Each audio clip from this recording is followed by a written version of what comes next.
Welcome to another episode of the Alamo City Sportscast with Mike Jimenez and Joe Garcia.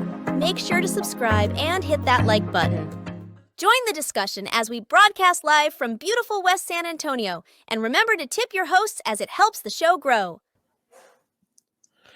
What's up, San Antonio? What's going on, South Texas? This is the Alamo City Sportscast coming at you from the west side of San Antonio. My name's Mike Jimenez. That's Joe Garcia. We're going to go for about an hour 15, hour 30 today, talking sports, pop culture, and nostalgia. Happy New Year, everybody. Joe, how you feeling today, my man?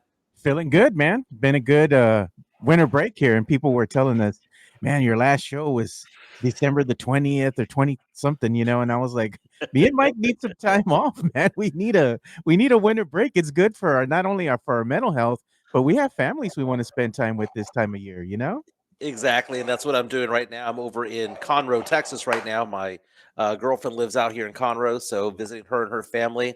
But it's been a good 2-week period, Joe. I mean, it has been. Dude, was in Barbados for 5 nights right before Christmas. It was amazing. I'm gonna tell you something about Barbados, dude. If anyone has any opportunity to go to the Caribbean, I know there's Jamaica, there's the Bahamas, there's all of that, right? Dude, Barbados had no trash on the ground, had no graffiti. You feel safe outside the complex. Going into the residential areas, you feel safe. Everyone speaks English. They take American currency. Dude, Barbados was it, man. You're going to move to Barbados? Well, it was funny because when I was out there, they were saying the celebrities that go out there for New Year's Eve and also for Christmas Eve as well. The island's only 20 miles by 13 miles. It is a small island, has 270,000 residents there.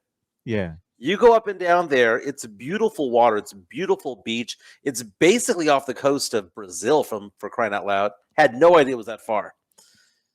And they're like, oh yeah, Mark Zuckerberg's here. He's in that building over there. Oh yeah, actor Mark Wahlberg is over here. He comes here every Christmas. So It was pretty cool. And no one seemed to give two craps, man. Everyone just had a good time. All the locals were fun. Went to the local restaurant or a little stand over there. They have a little chicken over there. It was amazing, dude. It was amazing. Yeah. Came back home, celebrated with my family, with my kids. Came out to Conroe to visit my girlfriend and her family as well. And then New Year's Eve comes, right? New Year's Eve, the time where everyone wants to celebrate. My girlfriend and I just looked at each other. We're like, nah, we're done. We're done. We're spent. So we spent New Year's Eve on the couch watching movies. That's all we did. How was your New Year's Eve? That was good. I kind of did the same thing, just low key. Just last year we went to Disney World, right? So we're at Epcot and all that. We did the whole thing last year, and I'm like, this year, I'm just looking forward to just staying at home and just chilling out. So that's what I did. Went to go visit my sister-in-law, hung out there for a little bit, came back, popped fireworks in front of the house with the kids.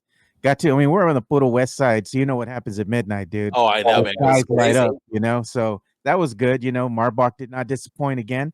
It was fun, dude. It was just a good low key, just relaxing New Year's. But yeah, man, I'm happy that you had a good time in Barbados. And some of the chats in the comment here, that's kind of funny. They're like, isn't there supposed to be a rebrand? I'm like, yeah, it's coming. It's gonna be next week. It's not gonna be no more Alamo City Sportscast.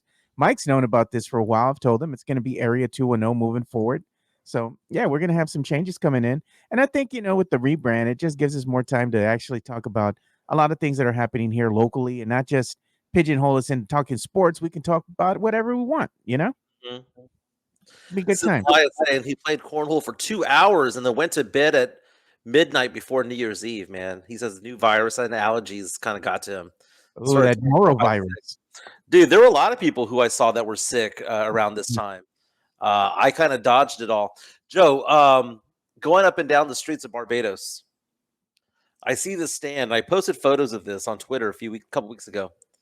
I'm walking up and down. I see this guy selling sports memorabilia, right? Bunch of NFL jerseys, soccer jerseys, and he had a handful, like literally only 6 or 7 NBA jerseys, one of them being Jeremy Sohan. So they're selling Sohan jerseys on the side of the road in Bridgetown, Barbados. What size was the jersey? Because everybody was saying you should have bought it. Oh, it was a small. Oh, dude, I'll tell you about that, man.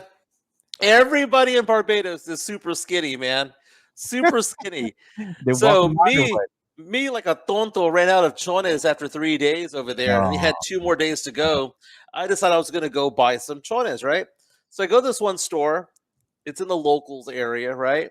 And I'm looking for my size, right? Now I will let everybody know I used to be a size 44 waist. I'm a 40 now, right? Right? Making my way down to 38. I go looking for that. Do you know what size a 40 waist is in Barbados? Because everyone's skinny. 30, 32. Over here, well, no, over here, you get small, medium, large, extra large, and all that, right? Yeah. In the US, if I was to go to Kohl's or Target or wherever to buy underwear, Walmart, Yeah. it's XL. Okay, I'm a big dude. It's an Yeah. XL.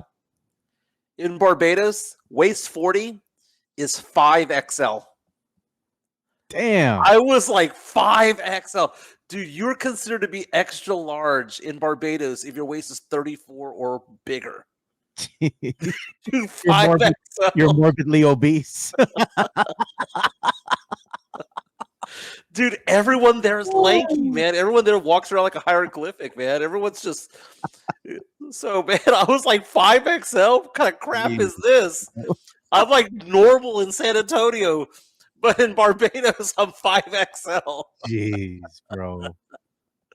You're Oh, a little healthy over in Barbados, dude. And then last weekend was back in San Antonio. We went to St. Cecilia's mariachi event over there. My girlfriend had me dancing Tejano, had me two-stepping. Man, I'm surprised you Dude, were in there. It's too ethnic for you, Mike. it Come on. was too ethnic, man, but it was fun. It benefited St. Cecilia's.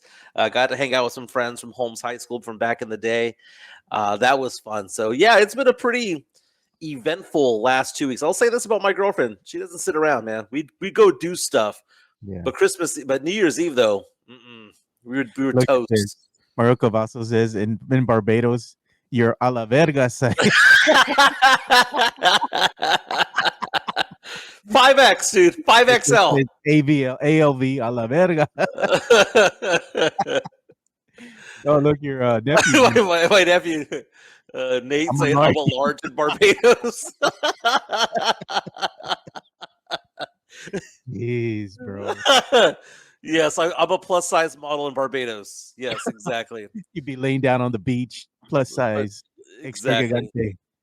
Lots going on. Well, let's talk some sports, man. The big news of today is the fact that we're going to have college football today. We weren't expecting it. Sugar Bowl going on in New Orleans. We had that terrorist attack that happened over the weekend. It was a few hours after the New Year there on Bourbon Street. 15 people killed.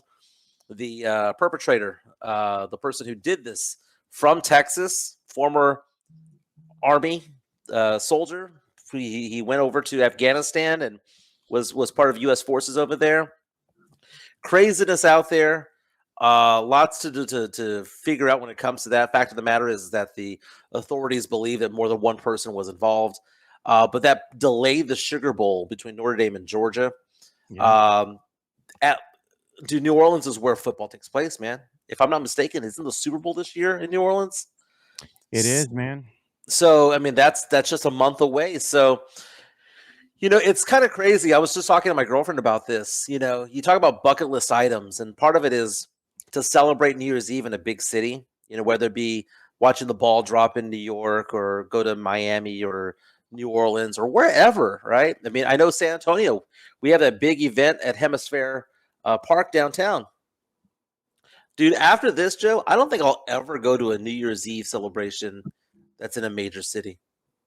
It's one of those things, dude. You always got to be aware of what's going on, especially if you're in a big populated area where there's a lot of people. You just, in today's time, you just can't take things for granted. It just shows you the state of things, and a place like New Orleans, especially like Bourbon Street. I think it's long overdue for them to kind of implement some just basic security measures, especially like having barriers, to keep cars from coming through certain areas and whatnot. So hopefully, this will shed some light on what's happening, in the world around us and make some changes for the betterment of the pedestrians that are out there, for their safety. Well, they do have barricades out there. It was my understanding that they may have been replacing them or might have been moving them around when they got in. Fact of the matter is, if you go to Bourbon Street, you can drive through Bourbon Street. Yeah. And that shouldn't be, man. The French Quarter should just be quartered off, man. You shouldn't be able to drive through that place at all. But hopefully changes are made with that. Again, authorities still investigating whether or not other people were involved. Some reports coming in saying that there are, some saying that there might not be. But the fact of the matter is that it threw the sports world for a loop. And it's kind of interesting because, think about all the people who bought tickets to the Sugar Bowl. How many of them bought tickets to go watch the game on the weekend so that they could leave today, right?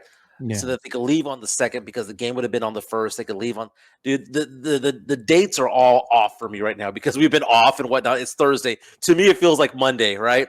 But they're expecting the game on Wednesday to leave on Thursday. They might have booked hotel rooms to exit today, to go home today. And the fact of the matter is that I wonder how many people are going to show up for today's game. I can't see it being full. I mean, I can see it being mostly full. Yeah. But, dude, the people who bought the tickets aren't from there. The people who bought the tickets were going to leave. They have to work, to go back to and whatnot. Right. They've got flights. They've got, train tickets, whatever. However they got there, that is it. And they may not have had a room for another night. It's so crazy. Think about this, Mike. We travel a lot, right? We get on planes. We go travel for business, pleasure, what have you. You know as well as I do. If you have to make a last minute change to your flight, how much is that going to cost you per ticket? Oh yeah, big time. Like, geez, bro. Last minute changes, it's going to cost last you minute room. Mm-hmm. Last minute room. Price I mean, and what if these are college kids who don't have as much money? Maybe they saved up for this particular event and don't have the ability to go and spend more. It's crazy what's going on over there. It's crazy what's going on in the college football playoffs because if you looked at it, they did the rankings, right? So the top 4 seeds got a bye, right? What happened going into this round? Seeds 5 through 8 were favored to win. 3 of the 4 were favored to win. Of the 3 games that have been played, the higher seed won. Yeah. We saw number 1, Oregon, go down yesterday. Ohio State beat the living crap out of them. We saw Penn State go out and knock out Boise State from the get-go. And then Texas goes on to win 39-31 in double overtime against Arizona State in what is an instant classic of a game. This was a great game to watch. I thought it was going to be a blowout. I mean, first 3 plays of the game for the Longhorns were 2 touchdowns. Long-ass touchdown and a punt return for touchdown. Yeah, and it's like, oh, my God, they're going to beat the crap out of this team. And if you saw the body language of the Arizona State players in the first quarter, they were looking dejected. Yeah, they were looking like they didn't belong, like they were outclassed. And then the second half, Scatterbo, was that his name? Scatterbo, run through the tackles, run. And it wasn't one of those things where he was going off for 30 or 40 yards at a time. He wasn't Saquon Barkley out there. You know what he was? He was like Zeke Elliott, man. Back when Zeke was good, getting 5 and 6 yards every single touch. And what happens? He just moved the chains. UT had a big turnover down the stretch. Arizona State comes, gets a touchdown, gets a 2-point conversion, sends it to overtime. But before the overtime, UT doinks what would have been the game-winning kick. You saw Arizona what happened. State. What's that? You saw what happened. So they iced the kicker, right? So they had some people that were working with Arizona State, right? So on purpose, they're running on the sideline, right? So they cross right in front of the kicker as he's getting ready to practice his kicks, right? Before the play. So they iced him, dude. They walked right in front of him as he's practicing. And then after that, he doinks it. Doink. He doinked it to the left. That was incredible. Then they go to the playoffs, and all of a sudden, Arizona State scores a touchdown, goes up, and now the butthole puckers, right? It's like, oh my God, we're gonna lose. UT, some questionable play calling on 1st and 2nd down. 4th down and 13. And I was like, dude, they got to get it to Golden. I mean, they just got to. I mean, he's their best player. Get it to him. Wide open. Now, here's the thing. It looks wide open because he caught the ball wide open in the end zone. And it was so wide open, I was fearful that he was going to drop it. No. Because it was like one of those things where it's It's right at him. And the way that he caught it cradling in, and then he rolled on top of the ball. Like he didn't catch it normal. He cradled it, right? But Ewers, when the ball was thrown, I saw Emmanuel Acho's analysis of that play. When Ewers threw that ball, Golden was covered. Yeah. Like, he didn't throw it to a wide open player. It appeared as though he threw it to a wide open player. Golden juked that guy, got behind the defense, and was wide open. But when the ball was being thrown, Ewers had no idea that he was going to be wide open. It was just, we're getting it to our guy. I'm going to get it to a good spot. And Ewers connected, man. And now Ewers, we got to talk about a lot of things about this whole thing here, right? Texas now playing with house money. Okay, 4th and 13, getting a touchdown, going on and getting a touchdown again on the first play of the second overtime, playing with house money, right? If Texas wants to go into the rest of the playoffs as though we're the team of destiny, they can say that, right? They can go out and say, we're the team of destiny. And Joe, who are they going to play in the championship? You and I called it from the get-go, Joe. And you and I talked about this a month ago. I said that Texas was going to play Georgia for the third time. And now it's looking more and more like it's going to happen, man, because that was a good draw for Texas. That was a good draw for Texas. They lose on purpose. It was an easy path, man. I mean, you look at who Texas had to go through. You know, home game against Clemson. Clemson was all right, right? Playing Arizona State. Now, Ohio State's favored against Texas, which I find to be interesting because they're playing in Dallas. So explain to me how UT is an underdog in this game. Am I going to be that guy that bets his mortgage on this game? Hey, man, money line Texas to win, upset Ohio State, dude. You might win. You could probably get plus 150 or so. It's got to be because it's a 6.5 point spread. Yeah. And I'm a gambler, dude, so I might go ahead and just do that. Money line for Texas to beat Ohio State over in Big D, you know? Yeah. Dude, I want to throw the middle finger at Swiss for calling me Space City Jimenez. Hey, you need to tell that to Chica over there. We gave you a new nickname. Oh my goodness, Space City Jimenez. That's a good one. I like that, man. But Ohio State, I mean, God, dude, just number one overall. Just demolish them. I mean, and the physicality early on, you didn't have to watch the whole game. You could just see the big boys came to play. That was Ohio State. But going back to the UT games, a couple of things. That no call for targeting. Texas fans are going to sit there and say, let them play, let them play. But those same Texas fans who say that would not believe the same thing if it happened the other way around. Yeah. An Arizona State player had hit him helmet to helmet. Now, I don't think it was malicious. No targeting. Because it wasn't Crown. Yeah. But by letter of the law, by definition of what targeting is, that was a targeting call that should have been made.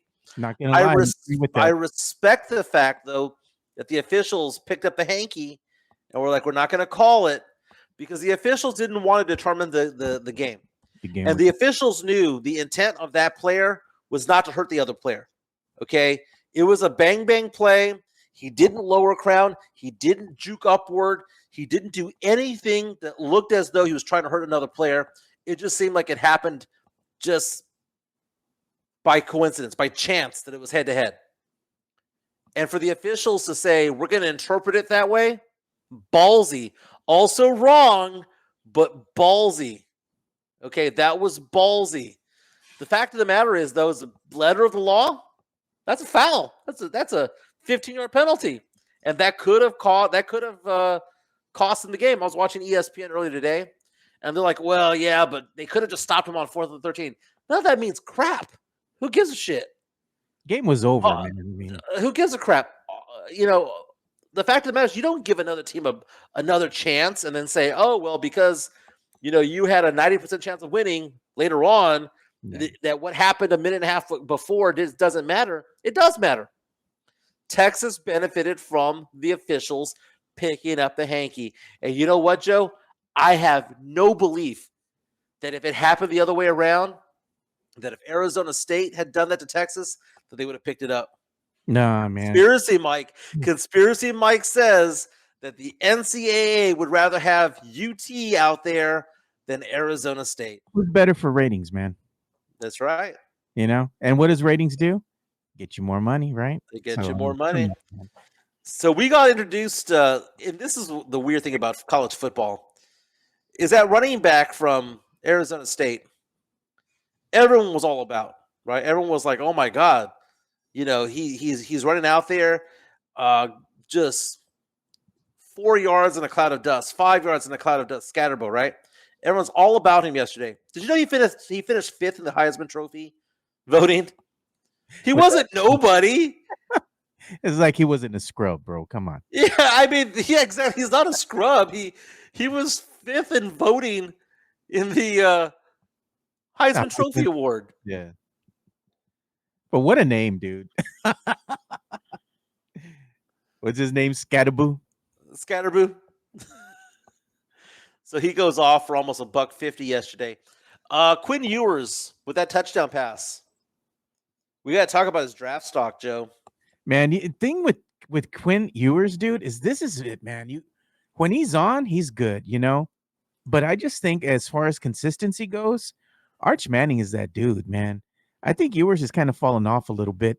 He looks like he has a little bit of trouble when he's throwing the deep ball, You can get him on a good day, Hopefully he's going to be able to connect with his player like he did, at this and to send the game into OT and but I gotta say, man, Ewers sometimes he's a little iffy in my book, man. I mean, his draft stock is going to go back up because he had a good performance near the end, to get the game into OT. But I don't know about this brother, man. I mean, I think he's going to be all right when he goes to the NFL, but I don't think he's going to be like one of these guys that's a game changer. You know what I'm saying? Well, keep in mind the NFL mock drafts had Quinn Ewers as a first-round draft pick along with Shedeur Sanders earlier in the year, right? Along with Cam Ward. Yeah. Now, they had Sanders and Ward above him, but they were saying, hey, maybe at number 10, you get a Quinn Ewers. Quinn gets hurt earlier this season. Draft stock tumbles, right? When he comes back, he's not firing on all cylinders. And suddenly, what's his draft stock now, Joe? Third, fourth round, right? Yeah. That's kind of where there's a mid-round kind of guy. Now you look at it on a big name in front of the biggest lights, the brightest lights, on that last throw on 4th and 13 that could have ended his college career, for him to go out there and nail that read and nail that throw, I think it vaults him back up. I don't think it vaults him back up to the first round, but at least third. At least third. But here's the thing, Joe. On3 Sports is reporting this past few days, that Quinn Ewers was offered a $6 million NIL deal. Damn. That this was done under the table and that it was actually tampering involved. So, Joe, he has a choice. Come back for one more year of college because he has eligibility left and take a $6 million deal to go someplace else. Yeah. Because the Longhorns are going to Arch Manning. Right? That was the whole plan, to get Ewers out the door, go to the NFL, and have Arch Manning go on there. So who are the teams that are suspected of being the ones going after Quinn Ewers right now? Could it be that $6 million deal's coming from Notre Dame? Yeah. Can you imagine Quinn Ewers coming back for one more season next year, under center for Notre Dame, because he has one more year of eligibility left? This is like Joe Burrow when Joe Burrow went to LSU at the end of his career. Yeah. Got a national championship. Other teams reportedly interested in him. Georgia. Can you imagine if Texas plays Georgia next year? With Ewers as the QB? Ewers as the QB? Ewers against Arch Manning? Hey, now that's something I want to see. That is great. Other schools. North Carolina. Bill Belichick. I mean, he's kind of the quarterback whisperer in many ways. Quinn Ewers going over there. That'd be interesting, man. Going to Ohio State's a possibility. That's the irony of it all. Yeah, but he's not coming back. So Ben G says he's going to the draft. Why? Why would he go to the draft? If he has a $6 million deal right now, Why would you go to the draft? Now, if he's a first-round draft pick, yeah, you go, right? Because you got guaranteed money. But third rounders aren't making $6 million, Joe. No, man, they're gonna make the league minimum. Well, let me see here. Third round NFL salary. You're going to see something less than $6 million. Let's see here. Players picked in the third round can expect to make $5 million for the duration of their contract, Joe. That's not much, dude. That's a league minimum, man, that they're getting. 4 years, $6 million. That ain't so he could go make 4 years, $6 million playing for the Raiders, or go make $6 million this year playing for it. Now, Ben's saying that it's clickbait and whatnot. Maybe it is clickbait, but it's also actual and factual, because the fact of the matter is that he does have eligibility left, and he does have the ability to go back into college. Caleb Williams made so much money at USC in NIL. Are you telling me that Notre Dame would not look at this guy? You tell me that Georgia wouldn't. Oh, that, yeah, they would. That Mississippi State wouldn't. That North Carolina wouldn't. Of course they would. Of course they would. Yeah, Would he get 6? Maybe not. But the same people who were reporting on this, Yahoo Sports, The Athletic, and whatnot, they were saying that $6 million is a little bit high, but his actual NIL value, according to experts in this field, is 4.5. Oh man, look at Midtown Texas. Mike looks down on third round salaries. Oh, I was missed. I was missed. Oh God, here we go. You know, that's that's funny. I'm sorry I didn't say. What was it that you that joke that they have with you all the time? Your W-2s. Oh yeah, it's almost a 1099s. 1099. Oh, shit. Joe, I missed you, man. I missed this show, man. It is. But the fact of the matter is that Quinn Ewers does have a year of eligibility left, and he can make money. But it's all about draft stock, man. If he has a promise from a team to go in the first round, obviously you go to the NFL. But he can improve his draft stock, Joe, by just going back into college, taking a Notre Dame, taking North Carolina to a big bowl game, and showing that he could do it on different offenses. He'd be a surefire first rounder at that point. Look at it's not like the NBA right now, where the NBA it's like you have to be 19 when you're drafted. Yeah. The NFL, they don't care if you're 22 or 23. Yeah, Mario Cavazos has an incoming chat right here. Comment. He says, "So what's the deal with UTSA star players moving into the transfer portal? They don't have the money, right?" And that's the thing with UTSA, because UTSA is a smaller program. At the end of the day, they just don't have the funds to go ahead and compete on that level. We are AAA, Joe. We're AAA. Mike, I mean, come on. You've seen the baseball field. Come on, bro. Dude, Northwest Little League on Bandera and Pass Road is a better field than UTSA's on campus when they're taking on Texas State, when they're taking on nationally ranked programs out there. I would rather see UTSA play at Northwest Little League. Hey, there are CYO parks. And this is not joking. There are CYO parks and ballparks here in town that are nicer than UTSA's. Man, they got a nicer field right here off of Culebra, dude. Right off of Culebra, right past the Bush's Chicken, right by that Pirates Cove car wash. They have a little league park there. It looks better, dude. There's another one right off of Highway 151 as you're coming back. Dude, the high school facilities, man, like Gus Stadium, where Paul Taylor Fieldhouse is, where at Northside they play baseball and softball there. It's better than what UTSA has. It's crazy. And I think people think that we're exaggerating. No, Joe, man. Go there and look. My daughter goes there. It's bad. On a scale of 1 through 10, it's a 1. They do, man. And the funny thing is they try to kind of hide it because they have those banners on the fence. But then when you look at the field, you're like, this is what they play on, bro? Like, for real? It's like an uneven field. The turf isn't even like level. It takes hops. The thing is too, Mike, when you look at the state of the basketball program out there, man, I mean, They need a new facility, Mike. How old is that building that they play in, dude? The basketball one's awful. Woo, The Convocation Center. Again, I referee high school basketball. I go to Northside Stadium. It's better than the Convocation Center. Matt Lerman asking how my Lululemon polo looks. This is actually Tommy Bahama. Hey, Tommy Bahama makes some good Mr. stuff, Bahama. man. Oh, they do, but I didn't spend high dollar on this. You know how much I spent on this polo, Joe? This is guys talk. I bought this shirt brand new at a consignment store for $12 when it normally goes for $100. Yeah.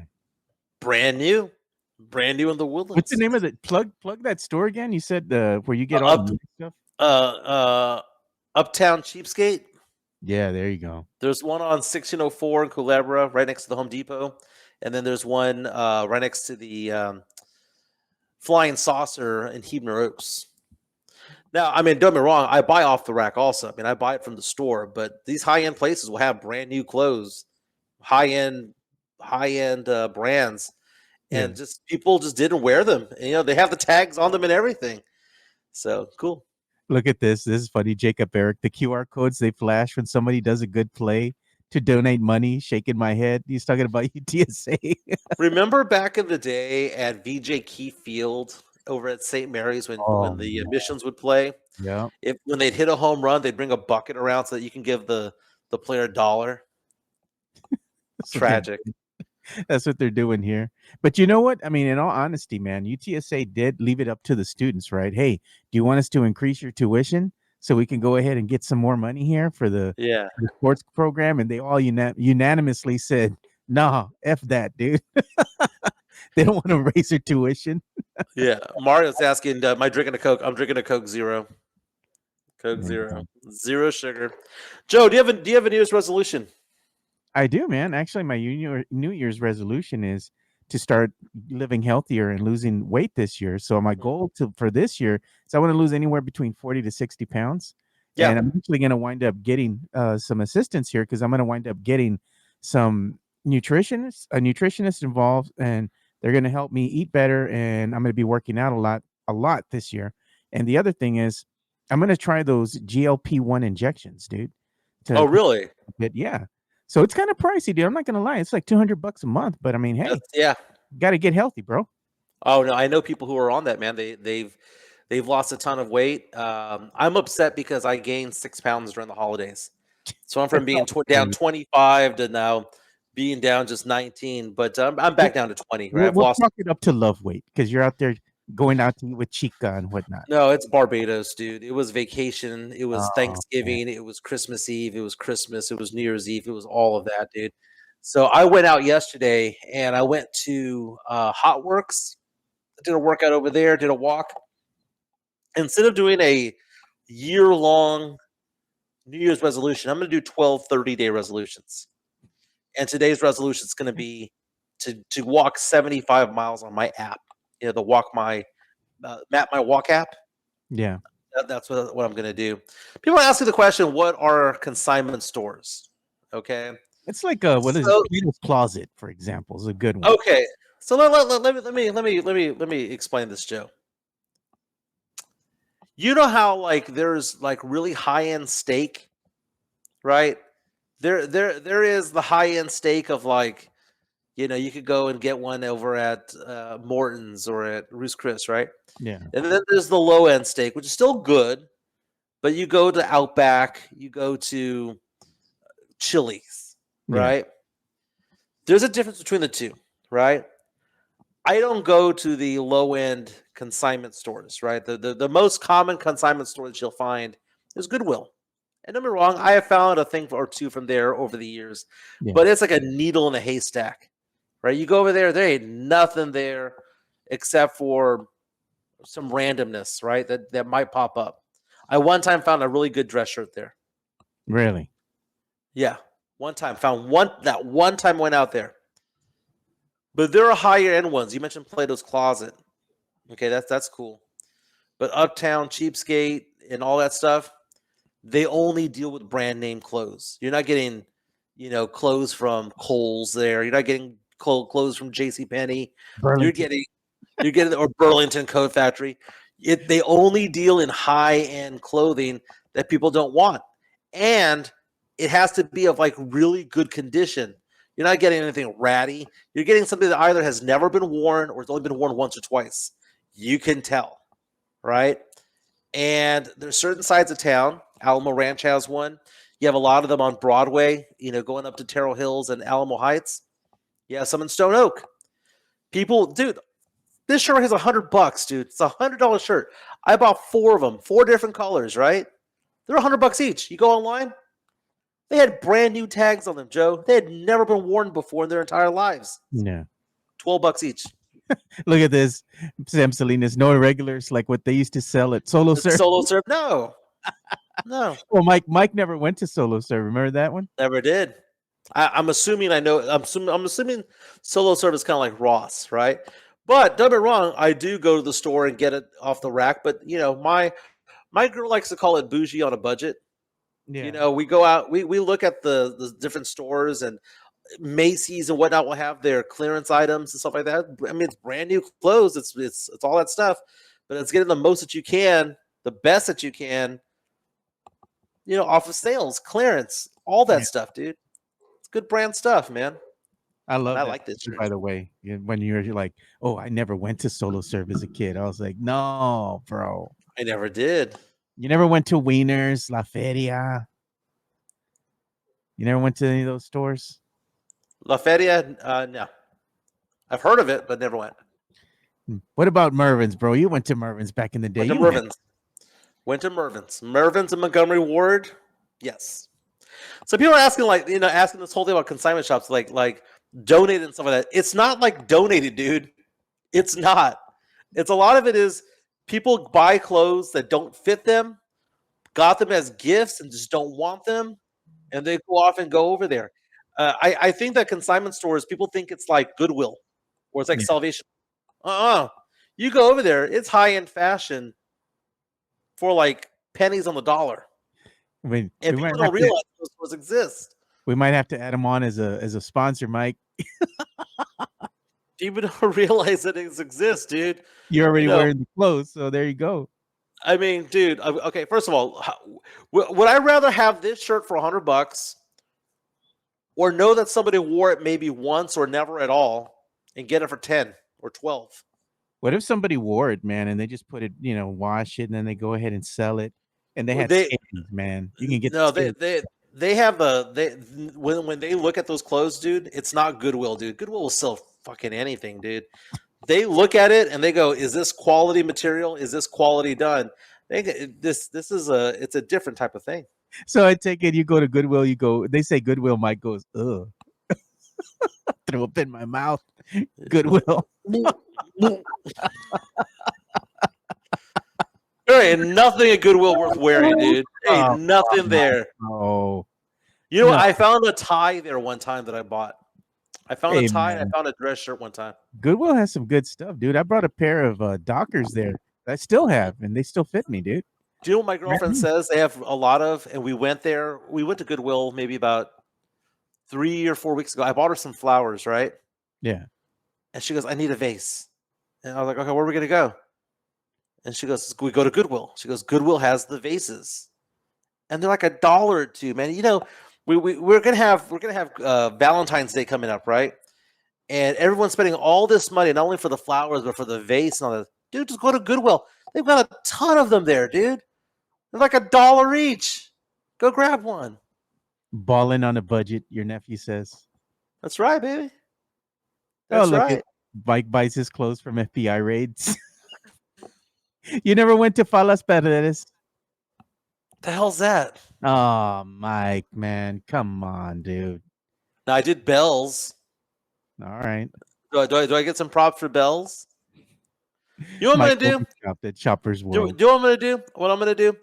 We're all going to just go meet over at Uptown Cheapskate, dude. We're all going to go meet over there, and we're going to have a grand old time. Everyone bring $50. We get 3 items. Make it so. Make it so. You know what we're going to have to do? We're going to have to plan out this party for going over 2,000 subscribers now. That's true. We're going to have to plan that out already because the listeners have spoken, Mike, and they want to do karaoke. I did karaoke in Barbados. What did you sing? I sang. It was the last song of the night. My girlfriend chose it. I was like, "Babe, it's a duet." And she Oh, okay. goes, "People will sing along the other part for you. Just go sing your part. The girls will sing it like in the crowd or the Okay. guys, whatever." Right? It was Keith Sweat's "Nobody." Nobody. Nobody but me. And then Oh my.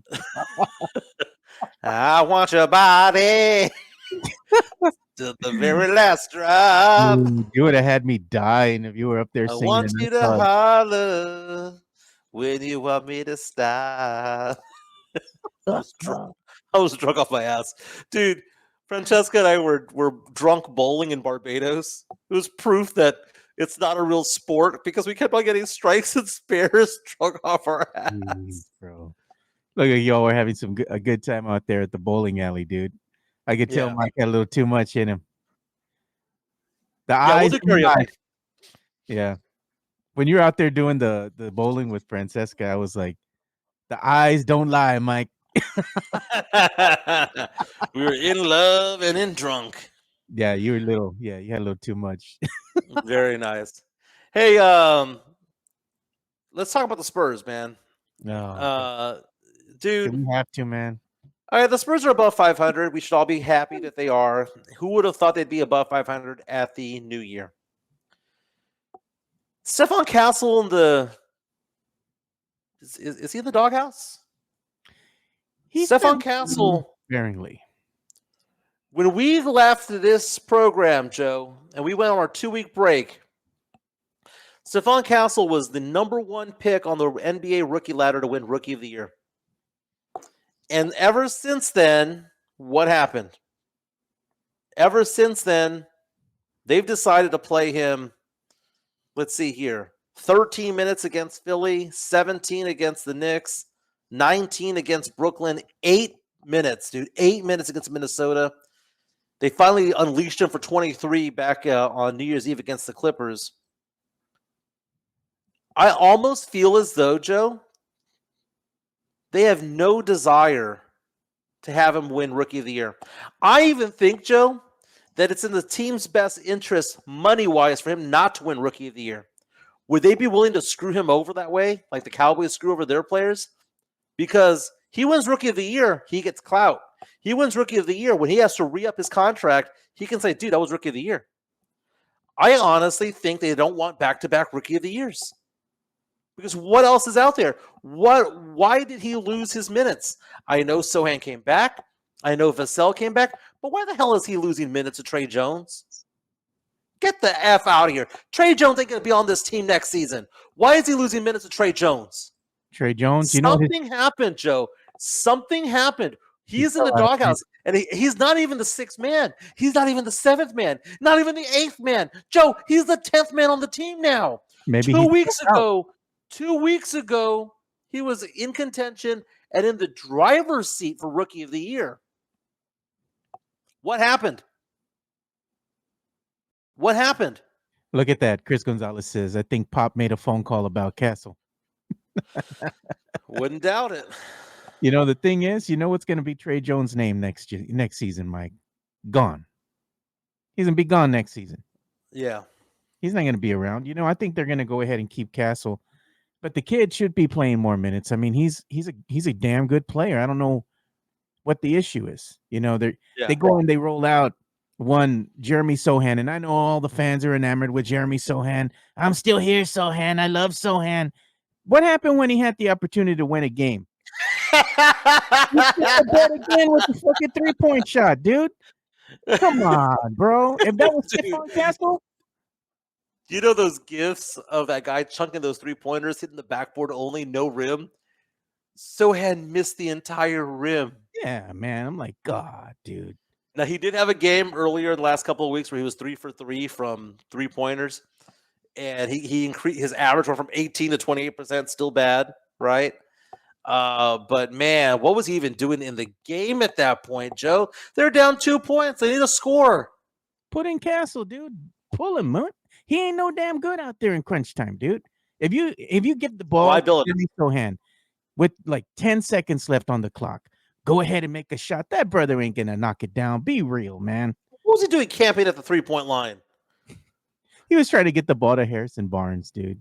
Did you notice that on that one play that when he tried passing the ball to Barnes, the defender was like, no. I got the passing lane. Just shoot. Hey. Just shoot. We want you to shoot it. And That what was happened? Play by Off the backboard from 25 feet. What's that brother's name? DiVincenzo. He's the one that went ahead and was out there. That's a good heads-up play by him. He stopped the passing lane. He went into the passing lane and forced Sohan to shoot the three. And he's like, that's it. Game over. Yeah. If we're going to have somebody shoot a three, it ain't going to be Harrison Barnes and his 38% accuracy. Yeah. It's going to be Mr. 18% over here. And, dude, the number of, gifts that came out of that and the number of jokes that came out of it, it wasn't so much that he missed it. It's how bad he missed it. I mean, he missed it by, feet. It wasn't a game of inches. He missed that shot by feet. But I'm still here, Sohan. You know? He hustles so much, man. I wish everybody on the team had his heart, had his drive, had his swagger. I really do. But at the end of the day, man, the guy's a complete liability the last 2 minutes of a close game. He ain't a shot, dude.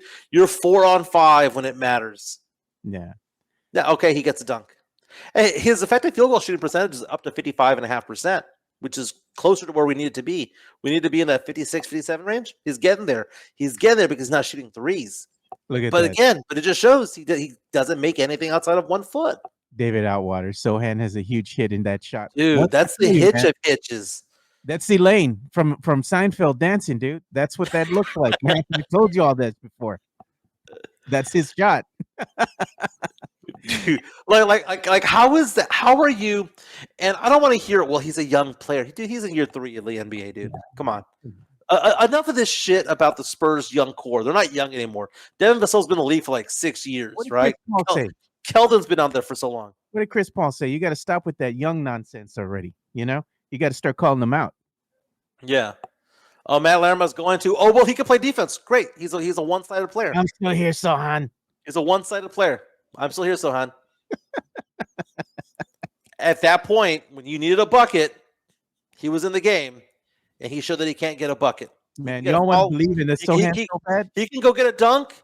He can go get a layup. And that's 99% of his shot attempts right now, and shots made are dunks and layups. But other than that, do you know what he is, Joe? Do you know, now that I think about it? What is he? He's a less productive Blake Griffin. Yeah. Blake Griffin was all about the flashy dunks and all about the putbacks and all that stuff.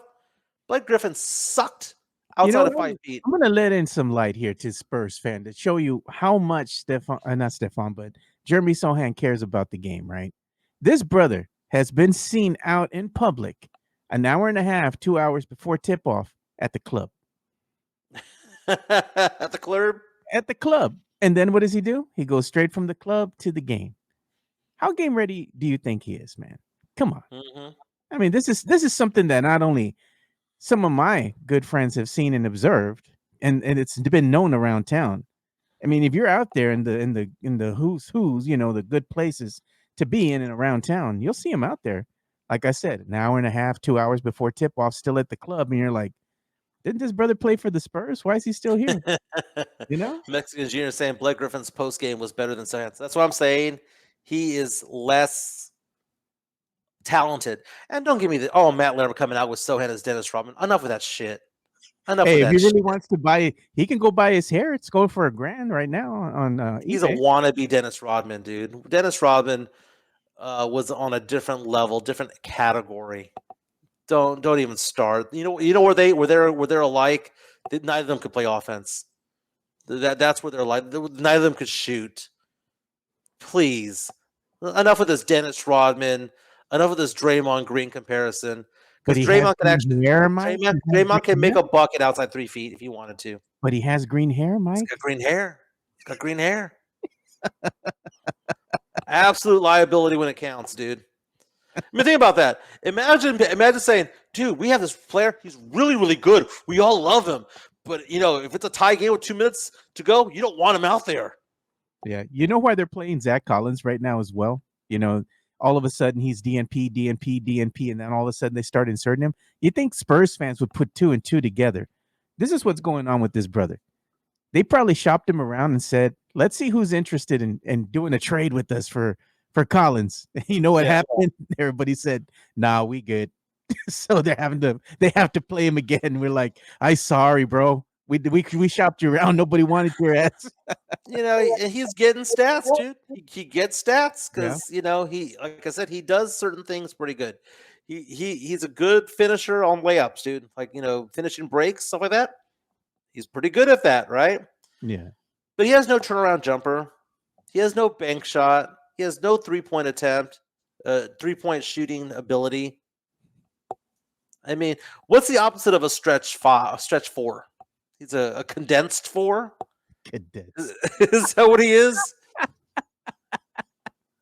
Mike Lerma. Matt Lerma says, "I like how Mike absolutely hates the Sohan dyes his hair. It's the funniest thing." Do you know what it reminds me of? It reminds me of Crash Davis on Bull Durham when he's making fun of Nuke because Nuke had like really awful shoes, and he had his bath shoes for taking a shower. He was saying, you have fungus all over them, right? And he goes, if you win 20 games of the majors, that's fine, because if you win 20 games of the majors, they're gonna think that you're just a colorful guy. But if you don't win 20 games of the majors, they're just going to think you're just disgusting, right? Look at this. The fans want us to talk stats, Mike, so we'll go ahead and talk some stats. This is what happened in the Spurs game against the Clippers. You had which was a blowout on New Year's Eve. It was a great game. So you had Harrison Barnes, putting up 11 points. Jeremy Sohan, I'm still here, Sohan. 15 minutes, 4 points. That's what your brother did right there. And you know what? He did that. Those 4 points were like back to back. Wemby had 27 points. Castle had 15 points. Oh my God! Look, Castle. Dude, I was on Twitter watching what people were posting on there that are not Spurs Twitter people, right? Mm-hmm. And a lot of them were asking the question, why is Castle not playing more minutes? If the rest of the NBA is looking at Stephon Castle going, we wish we had that guy. We played him 8 minutes against Minnesota. The rest of the league is looking at this guy going, this guy's a baller. He's their second or third best player in the entire team. Why are the Spurs muzzling him for some reason? Why are the Spurs playing Trey Jones so many minutes? Trey Jones, again, will not be on this team next season. Gone. Why?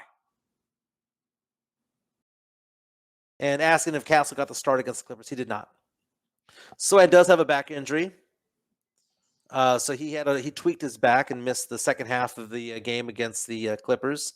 Notice the Spurs played better without him. That's what happens, Mike, when you're at the club. Joe, I miss the days of a starting lineup of Chris Paul, Castle, Champagny, Barnes, and Wemby. I miss those days, Joe. Jeremy Sohan hurt his back. Good.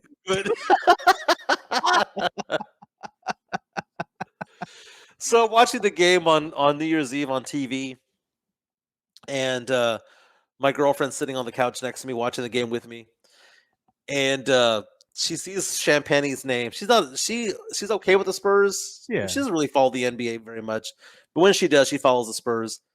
She goes, "That guy named Champagne?" I'm like, "Yeah." And she goes, "Man, can you imagine if I was married to him?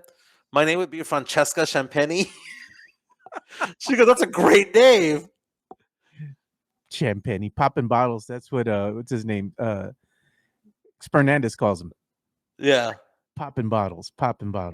He's in town actually as well. So yeah, he's in town. So maybe we can get him on the show tomorrow. Are you gonna be in studio tomorrow? Tomorrow, no, but I will be on Monday. Okay, so you're gonna be over there for the rest of the week and then come back on Monday. Okay. Yeah, I'll be back in town this weekend. Okay, cool. So we'll see if we can get Fernandez in here in studio with us, and you'll be remote, so we can go ahead and talk some Spurs. And look at Tony Ornelas. Well, Joe, what's your source for Sohan at the club, bro? I can't even tell you how many people have already told me about this dude. I've even had friends of mine who have had their, let's say, kids at the freaking club, and their kids are like 20-something years old, and they've even said the same thing. Hey, man, you know who we saw at the club? 2 hours before the Spurs tipped off the game. Jeremy Sohan, he leaves like an hour before tip off. He goes and I guess I'm gonna have to suit up after the brother been down in some drinks and stuff at the club. Like, come on, man. So Jeff Garcia from Locked On Spurs and Ken's Five already giving us crap. Oh my God, dude! Swiss posted a photo of me photoshopping me in a Rockets jersey. There you go. There you go. Space City Mike is what they're saying. Yep. Is that what Jeff is running with now? Yeah. A source And then, from Jeff a giving us said, crap for talking about clothes. yeah. Well, you know, the other thing is too, look at this. Tony Ornelas is laughing. A source said, no, like I know people that The own dude with the clubs green that-" hair. The dude with the green hair. It's kind of hard to not spot, right? Yeah. It's the same guy that crashed into a barricade over on I-10 at 1604. That dude. Yeah. I was like, y'all gonna find out, man. It's like sooner or later, what happens is the luck will run out, you know? And be like, oh, he got in an accident. Yeah, what? How long? How many minutes before tip off? Because he's on his way from the club to the Now, front. what club is open at 5 in the afternoon? That's what I want to know. Yeah, That's what I want to know. Places downtown, bro. I'm just telling you, man. Just it's been known. He's a party animal, dude. He's 21. I don't blame him. I wouldn't blame him at all. Hey, tonight Notre Dame is favored against. As I say tonight, it's a 3 p.m. Kickoff.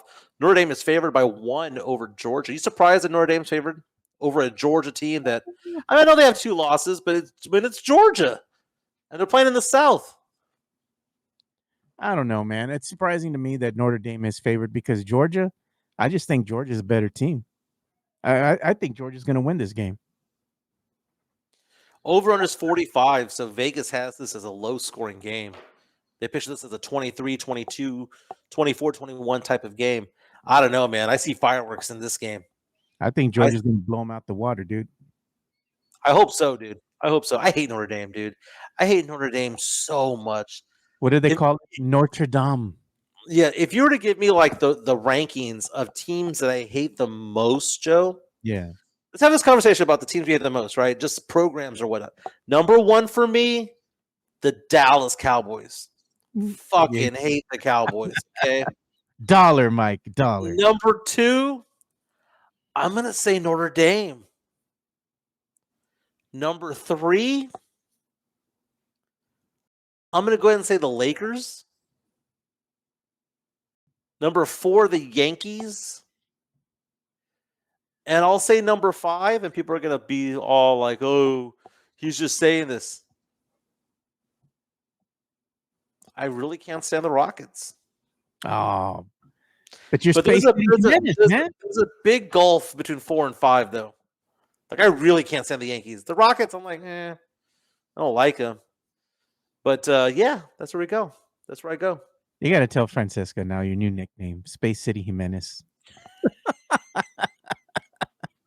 She'll get a kick out of that, dude. That's so funny. Yeah, you know, we're going to have to go ahead and give some love here, man. We'll go ahead and give some love to MCS General Contracting to start the new year, man. Let's do it. MCS General Contracting, more than 30 years of combined experience in concrete placement. They are the best in the business, honest pricing, high quality work. They get going on house foundations, driveways, concrete patio decks. If you want to extend the deck, extend the driveway. If you're a business and you need to put together a slab, a parking lot, or other concrete placement services or sidewalks, reach out to MCS General Contracting at 210-774-9155. They're confident in their skills, so give Chris Leha over at MCS General Contracting a call at 210-774-9155. And thank you for being a sponsor of this show. Yeah. Oh, no. That Diamond Heart Concrete, Joe. Yeah, and they go ahead and power the chat. So if you want to go ahead and get a pickleball court, you want to go ahead and get a landing like Mike has at his home, or you want to go ahead and get a basketball court in your backyard or parking lot, make sure you call Christopher Leha, MCS General Contracting, numbers 210-774-9155. Take a look at Jeff Garcia's Twitter account right now. He has a post right now from the Bill Simmons podcast off the Ringer. Bill Hey. Simmons with a hot take involving your San Antonio Spurs, saying the Spurs should trade for the Pelican star Zion Williamson, who reportedly is on the trade block. And he says that, quote, if the NBA saw the NBA reaction of Zion going to the Spurs would be, oh, shit. That's a quote from Bill Simmons. Let's go ahead and show that, man. This is him talking about it. We'll go ahead and see if we can share the audio real quick. Let me go ahead and get everything set up so we can do that. All right, let's play the audio. I get your point. Those franchises are like, hey, this could be an incredible roll of the dice. To me, he has to go to an awesome organization that will really put some thought and love and care into this. And to me, it's Miami or San Antonio. And then San Antonio is one of those, like, if San Antonio traded for Zion, guess what the reaction in the league would be? Oh, shit. Right. That would be it. It's like, oh, no. Wemby and Zion? Oh, no. Okay, so Zion Williamson was the number 1 overall pick back in 2019. And it was one of those things where you look at him, and everyone knew coming out of Duke that the guy was a man-child. The guy was so stellar in college, but everyone asked the question, was he of the right size to play in the NBA? The guy was too big, man. The guy was too fat to play in the NBA. He's already that big, man. Mike, can you imagine if he comes to San Antonio? Come on, bro. The dude's going to balloon up, man. So his first season in the league, 82 games, right? Misses 48.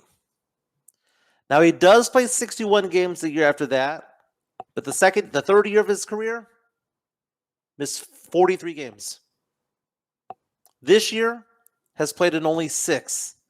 He has missed about 60 to 65% of the games he could have played in. But when he's out there, he averages 24.6 points per game, averages 6.5 rebounds, and over 4 assists. The guy's a star when he's out there. For his career, averaging 23, 8, and 5. When healthy. I'm sorry, that this year, 23, 8, and 5. Like I said, when healthy. He's out right now with a hamstring injury. But he has been practicing. He also missed the entire season in 21-22. Good God, man. He has played in 6 seasons, Joe. 190 games. Nah, man. Spurs are going to take a hard pass on that dude. Why in the hell would you want to trade the farm for a player who's going to be consistently injured and miss a ton of games? Nah. Well, we had Kawhi Leonard doing that. Dude, if I'd ask you the question, how old Zion Williamson, what would you say he is? Probably 24, 23. He's 24. Damn. He is 24 years old. But the wear and tear on the body, because of his size, probably more like 32, 33. Yeah. Dude, I mean, you do it if it's cheap. You do it if you do it for a couple of second rounders. I wouldn't do it for a first rounder at all. Not at all. Yeah. Zion will be seen 2 hours, according to Midtown Texas, 2 hours before the game at Taquerias. He's gonna be like, yeah, I want 3 carne asada with cheese to go, and I want a big red. Oh God, dude. You know, I'm not saying that I want him to be here. What I am saying is that, well, what's the cost? Yeah. What's the price? Is the price a couple of second rounders? Fine. Because you know what a second round draft pick is worth? Nothing. It really is worth nothing. And then you're going to hear all the people go, Manu was a second rounder, and Nikola Jokic was, and Draymond Green. Yeah, you could pick 3 or 4 names out of like the last 800 that were drafted, right? More often than not, they're Trey Joneses. More often than not, they're City Sissokos. More often than not, they are of that caliber. What even happened to the Spurs first round picks? Luka Samanic. Mm-hmm. You know, I mean, Primo. All these dudes, man, that didn't pan out. You know, Lonnie Walker. Where are they at? They gone. You know, so even first round picks don't pan out. Part of it would also be, what is it going to cost to keep a Zion Williamson? Because I'm looking at his contract right now. He's under contract through the 27-28 season. Ooh, hard pass, Joe. Hard pass. Makes $36 million this year, and the contract ends at $44.8. Nah. No, thank you. Yeah. It's not. See, if it's about talent, you trade for him. But if it's about factoring the cap in, no, you don't do it. You don't do it. But then again, I asked myself the question, Joe. What are the players that we have worth? Because the Spurs always talk about this nonsense about how we have cap space, but they never use it, right? We use it on an aging Chris Paul and an aging Harrison Barnes, but they don't use it to actually get anybody who's going to be a part of the future of this team. Yeah. They need another superstar, man. They need another Right. superstar to stay competitive. And we've said this enough, Mike, and I don't think the Spurs fans fully understand the full gravity of this. But in order to go ahead and remain competitive in the highly contested Western Conference, the teams that are up there, what do they have in common? They have more than one star on their team. Spurs only got Wemby and a bunch of guys. That ain't going to cut it, dude. Well, Joe, I'm looking at NBA.com. This is the article that was written about 2 months ago. And it was talking about how players who extended their contract before their last season, right? Yeah. So the Spurs have a team option on Sohan, Branham, and Wesley for next season, and they're obviously going to extend Sohan, right? But there were some players who signed an extension from their rookie deal before this season started, right? And that extension deadline is a week before the season begins. Look at these salaries that these players got, Joe. Now, Cade Cunningham was the number 1 overall pick in 2021. Yeah. 5 years, $224. That's like $44 million a year, 44.8. It's a lot. Jalen Green of the Rockets was the number 2 overall pick. 3 years, $106. That's $34 million, $35 million. Evan Mobley, just like Cade Cunningham, 5 years, $224. The number 4 pick in the draft, 5 years, $224. The number 5 pick in the draft, 5 years, $150. That's Jalen Suggs. Franz Wagner, who was the number 8 pick in the draft, Joe. This is where Weber Sohan was drafted 9. Franz Wagner re-upped for 5 years, $224. 224 divided by 5, $44.8 million. Other players, Corey Kispert, Alperen Şengün, who was the number 16 pick in the draft, 5 years, $185.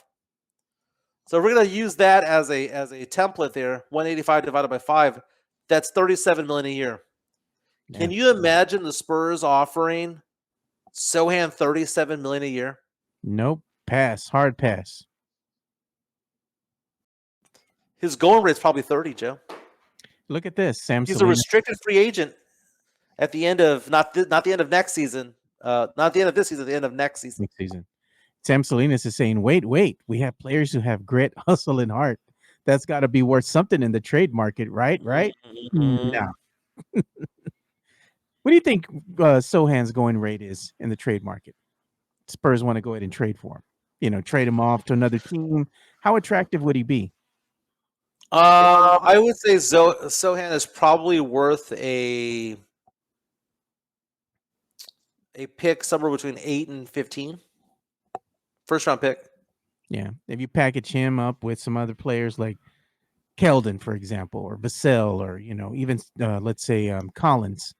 It also depends on like how strong a draft is. Maybe this year he's worth a pick of 10 through 15, but if it was last year, he'd probably be a top 5 kind of guy because last year's draft sucked. Look at that. We have a $5 super chat coming in from Ice T He saying Zion has to play 61 games this year, not happening for his contract to become fully guaranteed. They're going to waive him. Bill Simmons don't know ball. Thank you for the super chat, man. Yeah, thanks so much. And I haven't seen the name before, so thank you so much for joining the show. You know, we appreciate you. You know, that's a good point because I've thought about this for a number of years already. Zion not living up to the billing, you know, that he was given by the New Orleans Pelicans. At some point in time, you got to just say, this isn't working out and just cut your losses, man. Even if you got to go ahead and take a bath, you know? I mean, well, if it's not guaranteed, I mean, they're just letting it run its course. You know, it reminds me of the movie Office Space. You know, we didn't fire him. We just fixed the glitch. And that's what they're doing right there. Yeah, man. I mean, at the end of the day, I think what's going to happen with the Pelicans and Zion is they're going to just part ways. And unfortunately for Zion Williamson, if he does get picked up by another team, he ain't going to be a starter. Mm-hmm. He's going to be coming off the bench. Let's give some love to Jeff Garcia from Locked On Spurs and Ken's 5, your source of silver and black news. Locked On Spurs is your daily Spurs podcast, hosted by Jeff Garcia, the lead Spurs writer for Ken's 5 San Antonio. Jeff has a healthy plethora of guests all the time on the Locked On Spurs podcast. You can also follow Jeff on Threads at Jeff G Ken's 5 SA. You can also follow Jeff on Twitter at Jeff G Spurs Zone. So make sure you go ahead and give Jeff a follow not only on Threads and Twitter, but also on YouTube at youtube.com/@Locked On Spurs. This is where you're going to be able to find the replay of the Locked On Spurs podcast. Make sure to like, subscribe, and share. That's right. I subscribe on Spotify and YouTube, and you should as well. More than 5,000 subscribers strong. Again, subscribe to Locked On Spurs and follow me at Jeff G Spurs Zone on Twitter and on Threads. Joe, we're entering the last week of the play of the regular season for the NFL. Yeah, we sure are. And lots of things going on right now. I mean, first and foremost, the Eagles have locked in as the number 2 seed in the NFC. And the winner of Sunday night's game between Detroit and Minnesota is going to be the number 1 overall seed. Joe, there's going to be a team that's 14-3 that's going to have to go on the road. Doesn't that suck? And you know the Lions are going to lose, Joe. You know they're going to lose. They're that snake-bitten team. You know they're going to be the team that's 14-3 and have to go on the road. You know what's going to happen. They're going to go on the road. And the thing is with the Lions is that we've said enough. This team is banged up. They've been riddled with injury. And what's going to happen is they're going to get exposed, man. I think they're not going to be able to get past their opponent. And when they're hurt. They're hurt, dude. They're hurting. So they're going to be one of these teams that's going to be highly touted in the regular season. But when it comes to the playoffs, they're done. So you're telling me, Joe, is that the matchup that you see here, let's see here, the 17 plays a 2, the 3 plays a 6. So you're telling me that Baker Mayfield's gonna slice and dice the Lions? I think he can. I absolutely believe. I don't want to play Baker in the playoffs, man. No, man. Baker's a hell of a player, man. He's got his team playing at a high level. They're a scrappy team. They can keep up with you. And if you give them a chance, they'll surprise the shit out of you. And I think that's what's going to happen with the Lions. They're going to send them home packing, bro. Money line. Look at this, man. The Commanders and the Packers both at 11-5, battling for that 6 and 7 spot. The Rams are pretty much locked into the 3 spot with a 10-6 record. Over in the AFC, Kansas City, 15-1. It's going to go through them. It's going to go through Arrowhead. Buffalo locked into the number 2 spot with a 13-3 record. The Ravens locked into the 3 spot with an 11-5 record. Then you have the Houston Texans with a 9-7 record. I told you they suck, dude. They're at number 4. You've got the Steelers and the Chargers at 5-6. The drama that's going on right now in the NFC is who's going to be the division champion of the NFC South, because the Buccaneers are sitting there at 9-7. The Falcons are there at 8-8. Falcons need to win, and the Bucs need to lose in order for the Falcons to leapfrog. Falcons gonna lose, bro. They fool's gold. There are 3 teams fighting for the last spot in the AFC. Denver in the driver's seat. Denver wins, and they're in.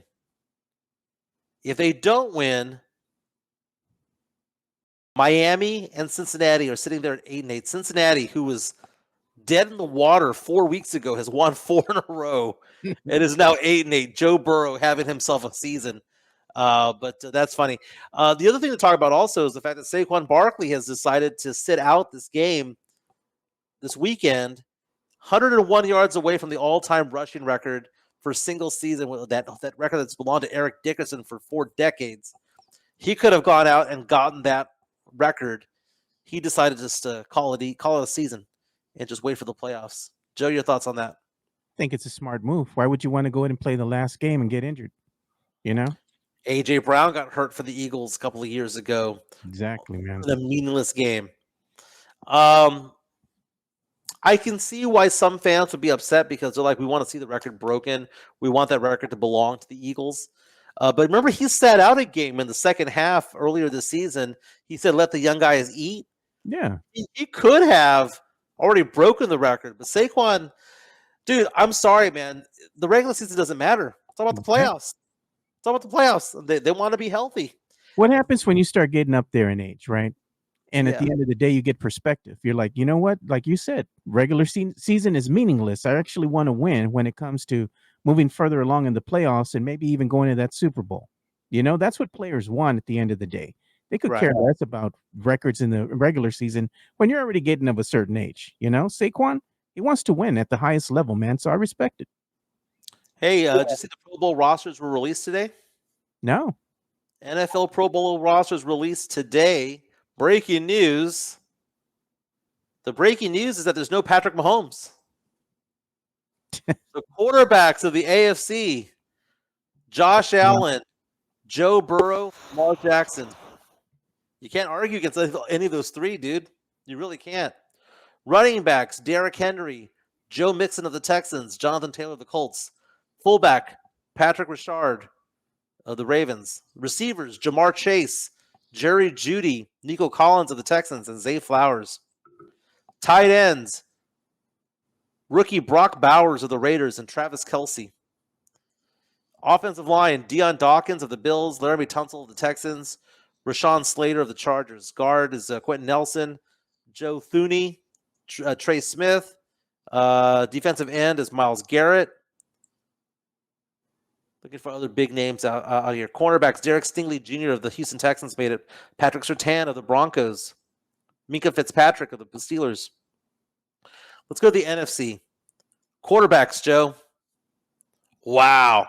If I had told you that these were going to be the Pro Bowl quarterbacks of the NFC this year before the season started, you would have thought that I was a freaking idiot. But look at this.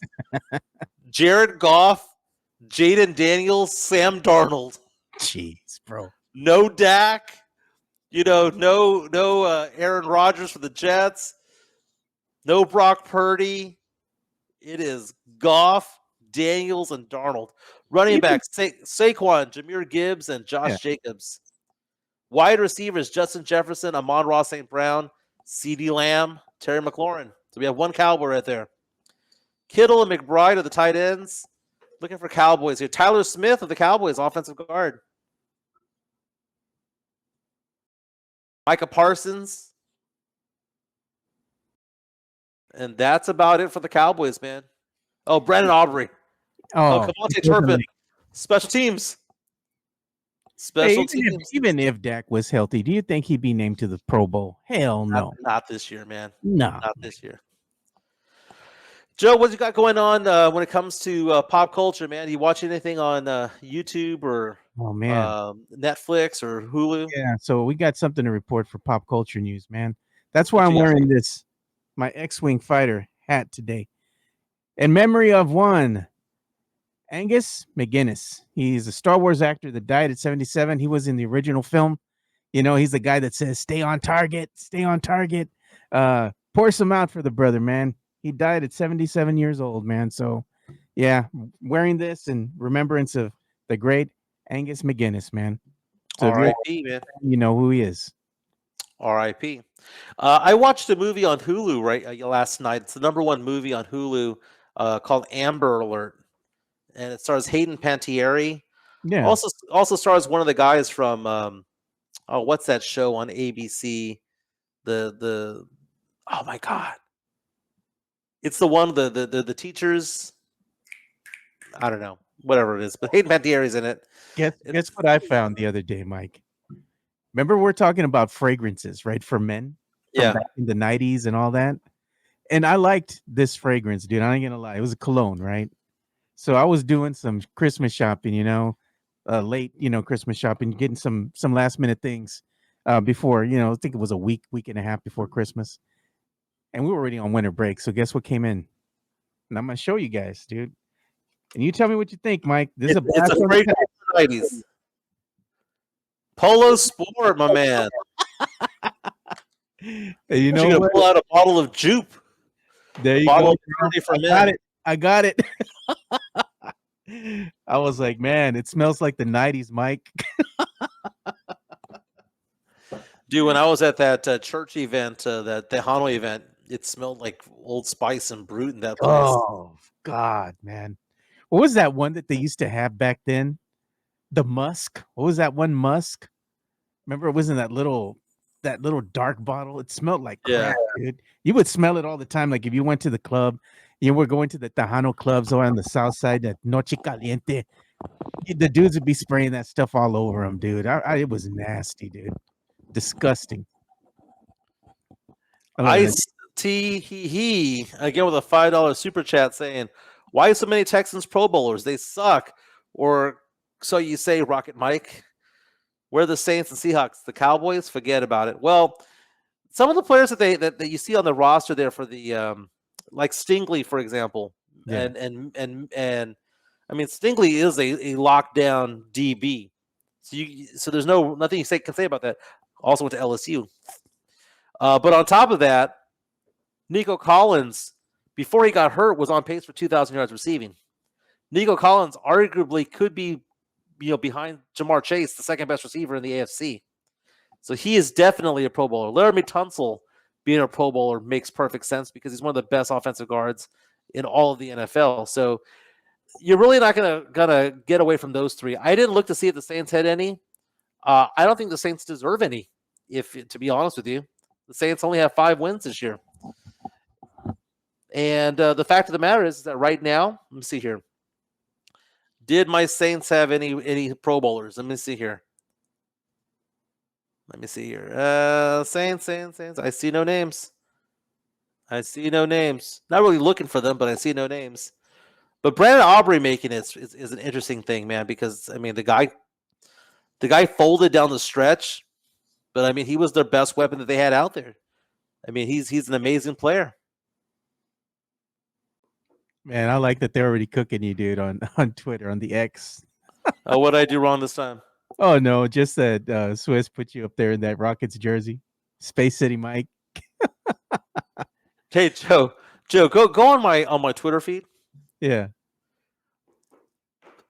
Show the food that I put on there from about 3 or 4 days ago. Let's go ahead and see what you got cooking here. I'm gonna go ahead and share it right now. This was out in the Woodlands. My girlfriend's daughter wanted to go out to eat. Dude, click on some of that, dude. Look at those enchiladas. Not Tex-Mex, okay? I love me some Tex-Mex enchiladas. But this was like a authentic Mexican restaurant, like a fancy one. Dude, those things that's cauliflower, by the way. I hate cauliflower, bro. Whoa. I hate cauliflower too, but that was amazing. Oh, I got chills thinking about it. And then show the video. All right. Joe, does this delicious? No, we got to kill the music. That's too ethnic for you, bro. Does this expand it? Oh, Joe. Does that look delicious, Joe? What is that? It looks like a pineapple with some carne. Yeah, it's pork. Joe. Listen, tasty eats, dude. That's where you gained the 6 pounds. Right there on that dish alone. My girlfriend didn't realize that the music was live. She just thought they were piping in music. She goes, can they turn down the music? I'm like, well, the lady's singing like right there. She couldn't see because of a pillar that there was a lady there singing. Francesca, you're gonna say, can you stop singing so loud? It's too ethnic. Too ethnic. Ruining my meal. Oh, Mike, dude. So my girlfriend made fun of me the other day because we went to that mariachi event, and she says I was walking too close to the mariachis. How much buffer space do the mariachis need to have? Because I thought I was walking far enough away from them. She's like, "You're right in front of them," and I was like, I'm interfering with the music. Like the mariachis have like cords sticking out, like it's an electric guitar. Yeah. I'm like at least 2-3 feet as a buffer, kind of. Yeah, I walked 3 or 4 feet in front of them, and she's like, "Get out of their way!" And I'm like, "What do you mean? They're not doing kicks or nothing, man. They're good, bro." What does they have? That big old guitar, that one with the bass? I mean, no, he's just plucking. Bloom. I mean, Come on, The man. trumpet only goes this far out. What are you talking about? Give You them know? space. They have the little fiddle or the little violin that they're playing. I mean, come on, dude. You're good, man. 3-4 feet. Yeah, all right, Mike. They're not doing high kicks, man. They're not the girls over there from music music hall or whatever from New York. Yeah, the Rockettes. Yeah, the Rockettes, dude. They're not doing those high kicks, man. That's funny, dude. That's They're funny. good. Send me some love, man. If you could put my number out there. My cell phone number is 210-508-0369. I've been in financial services this is year number 20, Joe. Damn. April will be my 20-year anniversary working in finance. I do retirement accounts. So if you have an old IRA, old 401k, 403b, TSP, you move that into an IRA, you come to me, 210-508-0369. Life insurance, disability, long-term care. I have people who do auto and homeowners on my team as well. Reach out to me, 210-508-0369. I'm a fiduciary, which means that everything I say and do needs to be in the client's best interests, and I take that very seriously. Joe, that movie that I saw on Hulu yesterday, Amber Alert, was just high. It wasn't even that It was a thriller. It had one of the guys from Abbott Elementary. That was a school, the name of the show I was talking about. So Sam Selena says 20 years of rocking that 1099. That's right, baby. I got business all over the state, man. San Antonio, South Texas, Hill Country, Houston, Dallas, Austin, Lafayette, Louisiana, Orlando, Florida, Tampa, Florida. I will travel for business, my man. You know what? I should ask the chat here, since I went ahead and did a throwback to get the Polo Sport, right?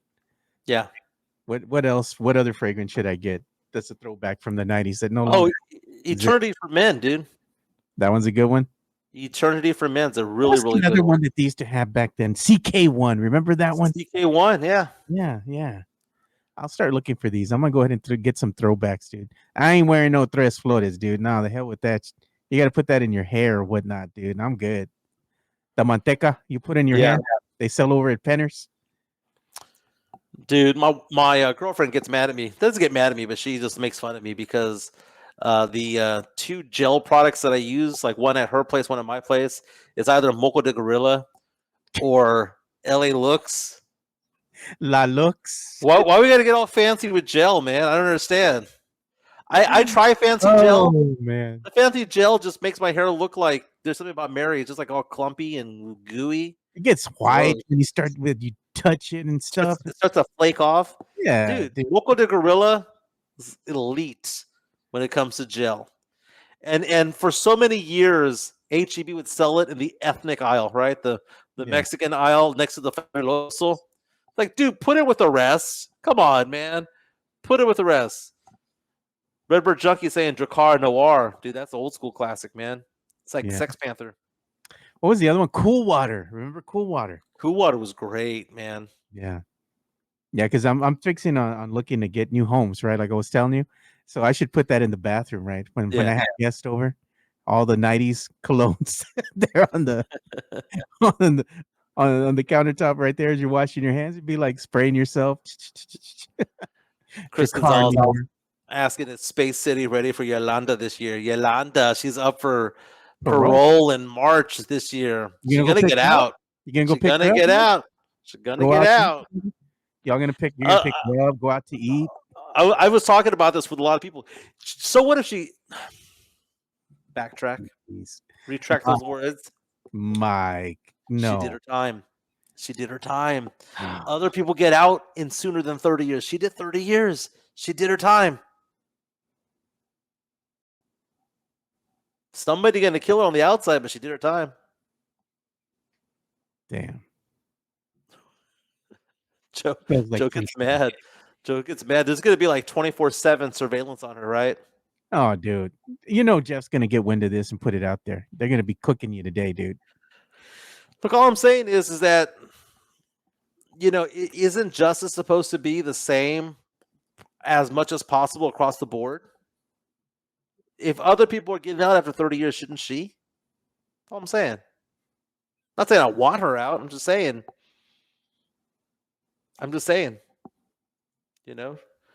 Don't be surprised if they show her the exit. She going to go live somewhere in South America under an assumed name? I look at their analysis, thinking about what Joe said. Find out what club Sohan goes to, so the Necios can go hang out and get on his case and tell him to go practice his shot instead. It's like this. It's like this. That's why he has that itch. Daniel Castro saying, I'm surprised Jimenez is giving flowers to Moco de Gorilla since it's from Mexico. And it's also cheap. Oh, nothing says classy like showing your girlfriend your gel, and it shows a cartoon gorilla with fucking snot coming out of it with mocos coming out. Moco de Gorilla. Oh, there goes Mike. Oh, that's funny, dude. I wonder what she thought of that when she first saw it. She's like, what the heck is this? Yeah, she's like, oh, he's classy. He's very classy. That's how she knew you were a keeper. Moco de Gorilla. Joe, Spurs are back in action tomorrow night against the Denver Nuggets on the road. So we're going to get to see Wemby against Nikola Jokic, and we're going to see how the Spurs battle against a top team in the West. I will say this, though, Joe. Denver's 19-13. Not that much better than the Spurs. Spurs coming in at 17-16. Let's see what happens out there. Let's see if Sohan is back and healthy. Again, he got knocked out the last game with a back injury. Let's see what happens. Yeah, man. Spurs got back-to-back coming up here against the Nuggets on Friday, and they see him again on Saturday. So we'll see. Maybe they can get one of the two. Tony asking the question, roll-on or spray? I'm a roll-on man. Dude, anybody who's not a roll-on man is weird, okay? If you're beyond the age of 13 in 8th grade gym, remember 8th grade gym? You'd spray it on. That shit don't work, man. Spray on deodorant does not work. You gotta lather that shit up. Spray on or roll on. What if you use gel? For deodorant? Yeah. Never even seen that. Yeah, they have the gel. You can use it's a roll on, but it's a gel.